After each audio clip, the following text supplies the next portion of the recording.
एकदम काम काम की। आप चंबल पढ़ रहे हो, चंबल लिखा, इतनी लंबाई, सिर्फ लंबाई लिखनी, उद्गम लिखनी, सहायक नदियां सिर्फ नाम नाम लिखने उनके, और कोई विशेष बात सिर्फ नाम, राणा प्रताप सागर बांध, ये बांध वो बांध, बस। यानी उनको और शॉर्ट में ले आई, इससे बहुत फायदा होगा। अब उनको और शॉर्ट में ले जाओ, जैसे आप जो काम डेली करते हो उसमें फिर समय की बचत होगी।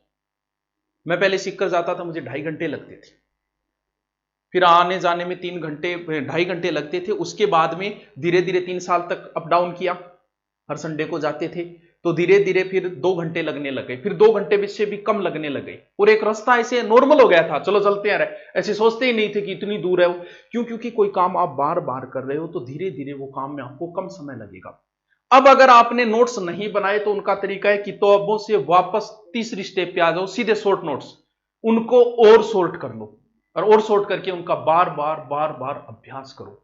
आपका अभ्यास ही सिलेक्शन दिलवाएगा। दूसरा, मॉडल पेपर जितना हो सके, जैसे ही आपने कोई टॉपिक पढ़ा, मेवाड़ का इतिहास पढ़ा, उसके आज तक के आए हुए क्वेश्चन निकालो, मॉडल पेपर ज्यादा से ज्यादा निकालो। वो आपकी मर्जी है, मुझे नहीं लगता, ठीक है ऑनलाइन हम भी देते हैं यारो, सभी देते हैं ऑनलाइन मॉडल पेपर, हम भी माहौल बनाते हैं, लेकिन जहां तक मुझे लग रहा है कि आप मॉडल पेपर भी मॉडल पेपरों से ही निकालो।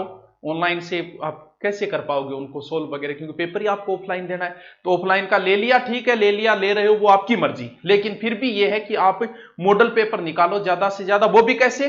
ऑफलाइन वाले मॉडल पेपर निकालने की प्रयास करो। एग्जाम से पहले 50-60 मॉडल पेपर। नॉर्मल मॉडल पेपरों का समय कब होगा? पढ़ाई करने के थकावट के बाद नहीं, हमेशा रिफ्रेश मोड में होना चाहिए, सुबह या शाम, जब आप एकदम रिफ्रेश होते हो उसी समय मॉडल पेपर निकालना।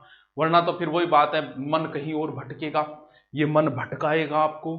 जैसे ही पढ़ने बैठते हो कोई ना कोई काम की बात याद आएगी और तुरंत किताबें बंद, क्योंकि बहाना ही तो चाहिए इसको। पूरे थके हो फिर भी पढ़ रहे हो, क्यों?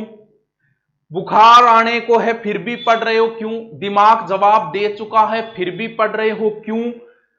इसलिए क्योंकि इसके बाद में तुम्हें इतना बड़ा खजाना मिलेगा, इतना बड़ा खजाना होगा कि सारी उम्र खर्चते रहना, वो कभी समाप्त नहीं होगा।